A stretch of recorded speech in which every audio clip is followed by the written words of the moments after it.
This is the secret to getting your floor so shiny that even your visitors will wonder what you used.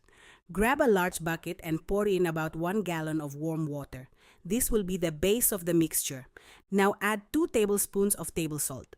It helps add a little extra cleaning action to the solution. Next, add 2 tablespoons of liquid dish soap. Now pour in half a cup of white vinegar. Its acidity helps break down mineral residue and buildup that can leave streaks behind. Give everything a good stir until it's fully combined.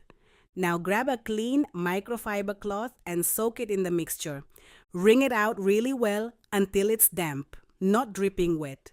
This helps prevent excess water from sitting on the floor. Now wipe the floor as usual, working section by section. As the mixture lifts away dirt and greasy residue, you'll start seeing the surface look cleaner and brighter.